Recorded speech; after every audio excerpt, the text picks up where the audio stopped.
review. This is going to be on the TX5 Lonestar XPD. And if you're familiar with TX5, you know that they make really high quality stuff, and this is no different. So this is not really going to be a comparison video between this particular tree saddle and a lot of your other brands, Tether, Latitude Outdoors, Arrow Hunter. This is just specifically about this particular model and what I like about it, what I dislike about it. So there are a few things that I dislike about it, but not many. So getting right into it, this is the Cordura old school bottomland version. This is the XPD, so that means it expands. It's got a pleat in it. For you guys that want a little bit more room, you know, maybe you like to sit, this saddle would be perfect for you if you sit the majority of the time. So of course, with the Lonestar, the biggest thing is a piece of Kydex in this sleeve here. You can remove it. I'm not sure why you would want to remove it after sitting in it and realizing how comfortable it is, but you can remove it. The big thing about this, guys, is it keeps the webbing on the main body that also is your bridge. It keeps it from pulling together. So he's labeled this the HPR, which is hip pinch reduction system, or hip pinch reducer. And I really think you're going to notice a big difference if you sit in one of these compared to other saddles that doesn't necessarily have anything to prevent that. So, but they call it TX5 custom gear because you can customize it. You can choose everything from the black webbing, coyote brown, gray. He also has some multicam webbing. Everything that you want to do to customize it, you can customize it. You can choose the molly color that's on the waist belt. You can even choose the trim color that's on the seat. And on the leg straps, you can choose the webbing color that you want for the leg straps. You can choose G-hooks, or you can choose Cobra buckles. These are Cobra buckles, but you can also choose G-hooks. One thing about the leg straps I will mention is the only thing really that I don't like about this particular saddle is it has the Cobra buckles for the leg straps. Now you can just, I'm not sure if you can hear that, but there is a little bit of noise to the Cobra buckles.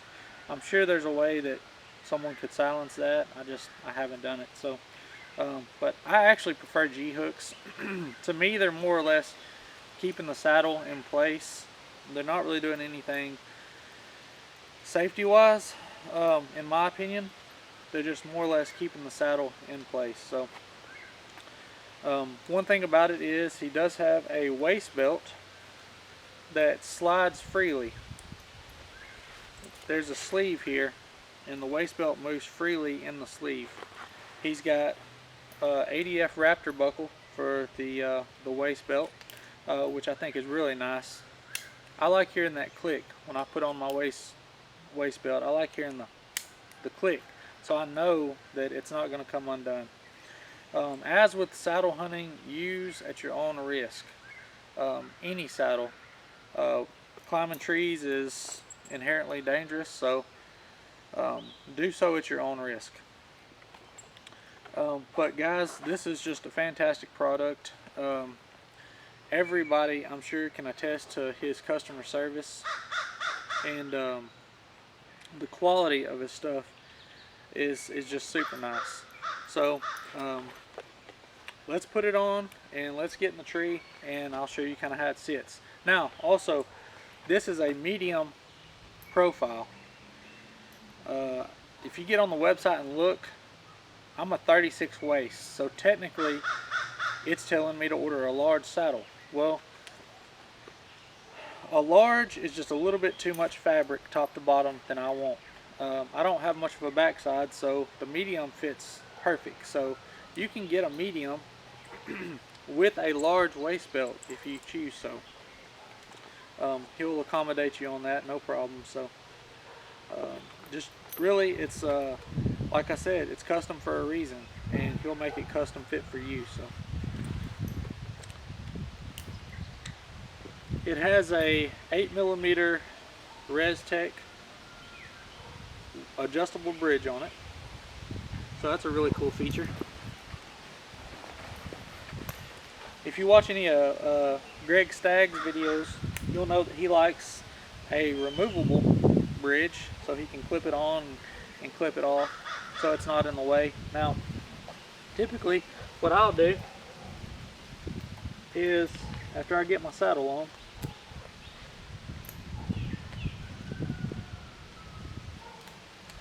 I'll take the bridge here, and instead of leaving it like this, I'll just pull it tight. So it's kind of like an extra waist belt. It gets everything out of the way, and then I'll just take and just run my tag in through my lineman's loops a few times, and it's not hanging down flopping, it's out of the way. So I'll get up in the tree, and I generally run a pretty short bridge, so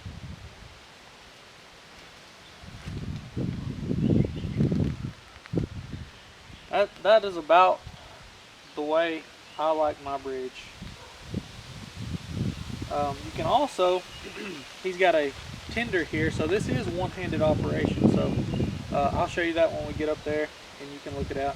But you can also move the connection on the bridge up and down. So if you lean, you know, you might want it more towards the top. If you sit, you might want it more towards the bottom to take the pressure off.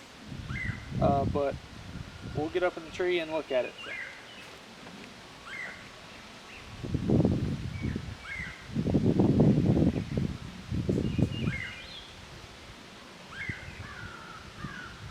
Now I generally run my tether height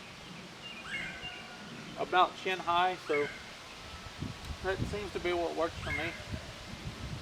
This is also one of TX5 tethers. It's 8mm. He has 6mm Sterling TRC, the friction hitch, which is a distal hitch. I'm 225 pounds. I've never had a problem with this thing slipping. And I actually prefer a friction hitch over a mechanical device, such as a rope band or a CT rolling lock. That's personal preference,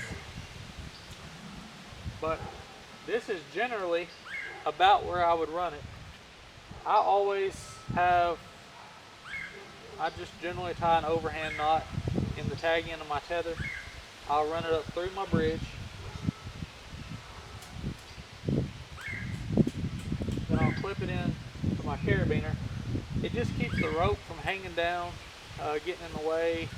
You know, if I'm moving around, I don't kick it. Maybe if there's a deer close and I move, it doesn't swing out. It's just something else that's not moving. So, but this is how I would generally hunt, because I'm a leaner primarily. So now the thing about the Lonestar XPD is it does expand. So if you're a guy that likes to sit a lot, it's pretty comfortable for me, just like this, without it expanded. But if you really want to dial in the comfort level, just expand the pleat. Gives it more surface area on the webbing to support you. So if I had a knee pad on this tree, which I don't, but I could sit here all day, no problem. So he does also make a back band. I would, you know, tell you guys to check that out because it's pretty nice. So and he'll make that to match the saddle. But it is it's super comfortable. There is no pinch on your hips whatsoever. Now for the guys that just getting into saddle hunting, that doesn't just go away because of this feature here. You really need to make sure you have your tether height the way you want it, the way that's most comfortable for you, as well as the length of your bridge. The length of your bridge determines how much this thing is trying to pull together and how much pressure it puts on your hips. So I did mention that TX5's tether is one-handed operation too. He's got a webbing tender on here that makes it really convenient. So if you want to loosen it up, you can slide it. one-handed. You can slide it. If you want to take slack up, one-handed as well. So it's just a really overall, it's a good product. The saddle is super comfortable. Anybody that's talked to him knows that he'll work with you on what you want, camo wise, you know, size wise. He's accommodated me, you know, because I like a medium saddle with a large waist belt. So I would say definitely check him out. Give his stuff a try. It is a little bit more on the pricier side, but I don't really know anybody that's regretted getting one. The only people that I kind of see selling them on Facebook is usually because they're getting a different one. So one thing that I do want to mention is this is the Cordura version. I hunt in Arkansas, so it can be 90 degrees opening day of bow season, so that's one thing to note. If you're somebody that wants something a little more breathable, you may want to opt for a mesh version. He also makes the Reaper. It doesn't have the HPR system in it, but it's still really super comfortable if you get it adjusted right. If you get everything dialed in, it can be just as comfortable probably as this saddle. If I'm ordering one from now on, it's probably going to be the Lonestar, just because I find that the HPR system is worth a little bit of extra money. So contact Matt, TX5 Custom Gear. He's pretty responsive on Facebook. Check out his website and let him know what you want, and see how he can help you take your saddle hunting to the next level. So this is my second review, so don't be too hard on me. If you have any questions, reach out. You can also check out my YouTube channel at Arkansas Hunt, and like or comment on this video. Thank you.